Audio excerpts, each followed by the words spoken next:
What dark secrets are you hiding from everyone? Story 1. My stepdad tried to kill me when I was little. My stepdad was a grade A asshole. He was in my life from the beginning, after my bio dad up and left, till I was about 13, 14. He was an abusive, alcoholic, jobless dickwad who constantly physically and verbally abused both my mom and I. On multiple occasions, either my mom or I called the cops and watched them drag that sorry sack of shit out of the house and throw him in jail for a couple of days. They were, sadly, the happiest days of my childhood.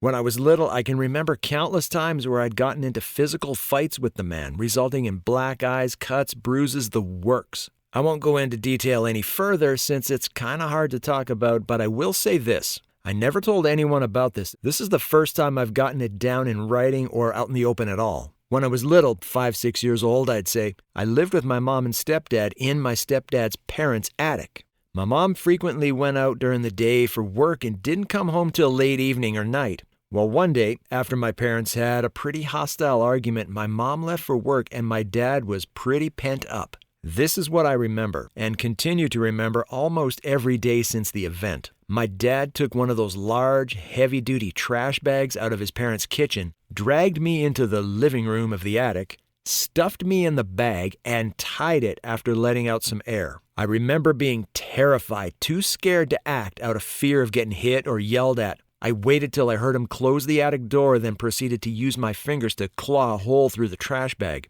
I remember it taking a while since I wasn't that strong at the time due to malnourishment and, well, my age. But I eventually made it out and laid on the floor just waiting for my mom to get home. I don't know if she knows what happened, if she just thought I was playing with a trash bag or what, but that's what I remember, and I've been carrying it for years. Thankfully, she eventually left that dirt bag, and now I can happily say I have an amazing father who I love very much. So the story does have a happy ending. Thanks for my little rant. I'm kind of terrified to post this, but I know getting it out will finally do me some good. Story 2. I witnessed my fiance's suicide last year.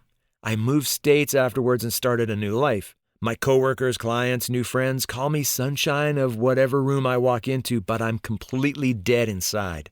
Even though I choose to fake it, I resent them for not seeing how fucked up I am. Story 3. Last Christmas, I learned my sister and I don't have the same father and are technically half-sisters. My sister's biological father tried to start a relationship with my mom that resulted in a pregnancy and ultimately didn't work out. That biological father is dead now, but I didn't probe any further about his identity or how he died in case it was something traumatic for my mom to remember. So she raised my sister as a single mother at my grandma's house in the 80s. Then she met my father and they started dating, and it worked out because they got married in the 90s, moved into a new house, and a short time after that, I was born. She told me, never call my sister my half-sister. Just pretend all of this doesn't matter because she's my sister, and I'm keeping it that way. And if anyone asks about the 10-year age gap, I just tell them it's a long story. Story 4. I have a secret fantasy life populated with imaginary friends. Started in grade school and I've continued all my life. I'm in my 50s now and still prefer to be alone in my imaginary world instead of being with family or friends. I can't even tell my psychiatrist because I'm afraid he'll lock me up or give me drugs to make it all stop. Story 5. When I was young, probably around age 9 or 10, I was walking home with my dog from a house around the block when he cut the corner and walked diagonally through the yard of this super mean old lady who lived at the end of our street. She was in her yard at the time, tending to these really fancy-looking rose bushes she'd been growing in beds along the border with her neighbor. My dog was a very friendly golden retriever who didn't even really come near her and certainly didn't do anything threatening. But she sprayed the fuck out of him with some kind of insecticide or other chemical she was using on her roses. I ran back with the dog and hosed him off. He coughed a bunch but seemed otherwise fine. I didn't tell my parents because somehow I thought I was going to get in trouble for letting the dog walk across her yard. I'm glad I didn't tell them, though, because I decided that night to sneak downstairs, out the half-bath window, and down the street to her yard, where I cut down every goddamn rose bush I could get my hands on. Story 6. When I was a teenager, I worked at a novelty tourist shop near me. Being the idiot that I was, I stole a wad of cash from the store. It was $100 in ones. I told nobody, but they knew it was missing. Right about the same time, a coworker who was always trying to get me fired was telling someone she got about $100 in tips from her other job. They ended up firing her because they didn't trust that it wasn't her. Story 7. When I was younger, I lived with my grandmother. Not long after I turned 18, her health started to decline. And it was that sort of decline that means she won't be around for much longer. Over the months, I did my best to take care of her, getting her to the hospital when she needed and other things. We had someone coming every day to help her with things that I couldn't. Well, what my family doesn't know is on the night she passed, I was in the living room watching TV. My dog was in bed with my grandma, and I started to hear him whimper and bark. I knew what was happening. I knew that if I acted, I could potentially save her life. I didn't want to watch her suffer anymore, though, to watch her live with so much pain and unable to do anything for herself anymore. So I made the choice to let her pass before making any calls. She lived 92 years, and the only regret I have is that she passed a month after I would have graduated if I hadn't been kicked out of school. She had been in good enough health at the time to go to my graduation. I still kick myself for how stupid I was back then. Edit. I didn't expect this much support. Thanks. I'm not too torn up about letting her pass. I knew it was for the best. She was such a great person. She didn't deserve to live in such a poor manner any longer than she already had. I don't regret what I did. I regret what I had done that got me kicked out of school, that I didn't try to make it to graduation for her. I think I've lived my life so far in a way that she'd be proud of. Not graduating before she passed is the only regret I really have in this life so far, and I'm now 35, so I think I'm doing pretty good. Story 8. My PTSD isn't getting any better. I have nightly nightmares about the industrial accident I was in. I see my coworker ripping his burnt face off every night. I no longer scream in my sleep because of it. I'm no longer terrified as much by it. Even though I know it's not my fault, I still feel an enormous amount of guilt for what happened to him. Sometimes when I'm not sleeping, I'll hear the scream he made in the distance and it'll make my blood feel like ice. And therapy hasn't done much. Story 9. My wife, her mom, and I bought a house about 2 years ago. Just from talking to the neighbors, I'd gathered that the family who lived here before had a daughter that was mixed up with the wrong people. We had some random person knock on our door at night saying he needed gas. We're down a long driveway. No way you'd randomly just walk up to our house and ask for help. I think he was looking for the people who used to live here, and then another time Sunday morning making pancakes for the family, I got a knock at the door and it's 4 sheriff's officers saying they'd received a 911 call that hung up and it was from our house. We don't have a landline, and I assured them my wife and 2-year-old didn't make that call. They mentioned a name of the previous occupants, and I let them know that we moved in earlier this year, and they seemed okay with that and left. Anyway, I was doing some yard work and struck up a conversation with the neighbor. He saw the police cars and asked what was up. I told him the situation, and he just goes, "Oh yeah, that family was messed up, and the cops were probably being cautious considering the shooting." "What shooting?" I ask. He kind of looks at me with a sad, worried face. "The shooting in your house?" Wait, what I say, truly baffled. And then he proceeds to tell me that about 2 years before, the father in the house confronted his daughter and boyfriend he didn't like and shot and killed the boyfriend in the house. Now, our state doesn't have disclosure laws, so we never knew. I was blown away. All the strange happenings kind of made sense now. He said the friends of the victim had kind of terrorized them for a while because the police were taking so long to press charges. Slashed tires, midnight fireworks, odd shit that the neighbors hated. I was shocked, but just said, "That's crazy, but hey, do me a favor and never tell my wife or mother-in-law about that. They're a little spooked by things like that." So, the TRDL is that, yeah, we live in a murder house, and I'm the only one of my family that knows. Story 10. 2 years ago, one of my best friends and I went halvesies on a fuck ton of Xanax. On June 8th, we both took Xanax from the batch that we split. I woke up. He didn't. No one knows I had anything to do with the drugs that killed him, and I don't know if I can ever bring myself to tell someone. Story 11. It's not my secret, but my mom's. And I'm not hiding it from anyone, just the person who it potentially matters to the most. When my mom was in high school in the 60s, she had a long-term serious boyfriend named Jimmy. They were each other's first, they were together for years, and were planning on getting married. Well, he went away to college, my mom stayed behind, but they were still together. You know what happened next. He cheated and got the new girl pregnant. He comes home to break the news to my mom. Abortion was not legal at the time. He basically says that he wants to be with my mom, but he has no choice but to marry this other girl. Well, my mom was devastated. Here's the secret. My mom was also pregnant by him, but hadn't told him yet. She decided she wasn't ever going to tell him. Jimmy went on to marry that other girl and never knew my mom was also pregnant. She told me that she later threw herself down a flight of stairs to cause a miscarriage. My mom actually reconnected with Jimmy during the early days of Facebook. She didn't have an account, but asked me to look for him using mine. He was still married to that same person. My mom was married to my dad. They wrote to each other for a while, using my account. Signed their messages saying, "I love you." Well, my mom passed away a number of years ago. I think about this knowledge I have that Jimmy doesn't. This major life event thing that he doesn't even know happened. That could have changed the trajectory of many lives. I'm certainly not going to tell him. It's not my secret to tell. Story 12. Not a huge secret in comparison to some of these answers, but I feel the guilt of it often. After my fiancée passed, I napped all the time for over a year. My aunt was calling me one day and I just denied her call, went back to napping. It was my aunt calling because my grandma, who was very sick with cancer, wanted to say happy birthday a day before my birthday. Grandma died the next day.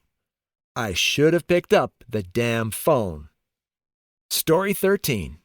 My brother and I did a 23andMe. We discovered we have a half-sibling, same father who is older than us. I messaged them, but no reply. Since the half-sibling is older, it was during my father's military career, which was short-lived because he got a dishonorable discharge that he hides from his family still. Story 14. In high school, I was a super good kid, straight A student who loved homework, keeping out of trouble, and who was quiet as hell during class. So anyway, there was this guy who was also in AP classes with me, but he was super loud and obnoxious. Would pull stunts in such a way that he would have some margin of plausible deniability. Though we never spoke, I'm not even sure he knew I existed. He rubbed me the wrong way. Maybe it was from the one cold day when this other girl in our class had her nipples poking through her shirt because she forgot a sweater and he kept saying to her, "Damn, it's cold, huh?" Maybe it was from when he would pretend to be friends with a kid who was definitely spectrum and desperate to be friends with him to do the bully's homework for him and then bully him the next day. I don't know. So at random, sometimes once a week or a month or every couple of months, I would whistle. It's this high-pitched whistle that sounds like a tea kettle that I can do while barely moving my mouth. Back then, no one knew I could do it except for my family. The super obnoxious kid always got in trouble, and I was never suspected. Story 15. My wife and I aren't officially married. No one knows. We had a ceremony and everything, reception, the whole 9 yards. We just never did the official paperwork. We realized that since she's going back to school, it benefits her financially to go through financial aid as single rather than married. So when she finishes up, we're going to head over to town hall and finish the last step. Story 16. I make up lies about what I do on the weekend. Usually I don't do much, and I'm very content with that. Others are always asking me what I'm doing, and I never had anything to tell them. I make up lies to get out of phone calls or plans, saying I'm out of town or with friends. I just love being left alone. Story 17. In middle school, I made a smoking pipe out of a copper pipe just for fun. I know you should not smoke out of copper as the fumes are potentially toxic. My stepdad took it from me and started using it. He smoked with it for years. I hated him for physically abusing me, so I never said anything. It's now 30 years later, and he was diagnosed with early onset Alzheimer's and likely has only a few years left to live. Well, I hope he rots in hell. Now, I don't know if it had any effect, but I'd like to think the copper pipe played a role in his sickness as karma for being an asshole. Story 18. I was married for 13 years to my best friend. We had what I thought was a great, easy marriage. One day, our 5-year-old daughter told me he was having her perform oral sex on him. I was shocked, devastated, and afraid. He was one of those fun guys everyone loves to be around. Well, I immediately called the police, and he was arrested. When they started investigating him, they found out that he'd been arrested while in college for exposing himself to very young boys. He only got a slap on the wrist that time because he came from a very wealthy family. One of his uncles was governor of the state we lived in. I was so ashamed, I told our friends that he had an affair and moved away. But the truth was, he was in prison for 5 years. I picked up the pieces, sent our daughter to therapy, and spent the next 15 years being a mother. Paying for private school, cool trips, etc. She was my life. Then, when she went to college, he reached out to her over Facebook. When I saw she was communicating with him, I was shocked, devastated, and afraid all over again. I called and told her that, yes, she was an adult, but I thought she should be careful because he's not safe. She hung up on me and has not spoken to me since. That was 4 years ago. I send her $40,000 a year still to pay for her medical school. It's all been almost unbelievable. Thank you for allowing me to share it here. Story 19. Most people in my family think that my mother recently died suddenly from complications due to cancer, but she really died of the toxic effects of oxycodone, morphine, fentanyl, and methamphetamine. Seems as though she just had herself a secret death party. Story 20. One of my closest co-workers, who is an integral part to our very large corporation, killed a man in his late teens and threw the body in a lake. He only got off on a technicality. I work remotely, so I don't build a lot of personal relationships with people I work with regularly. I Googled his full name. It freaked me out at first. But I've kind of gotten over it. I wonder if anyone else knows.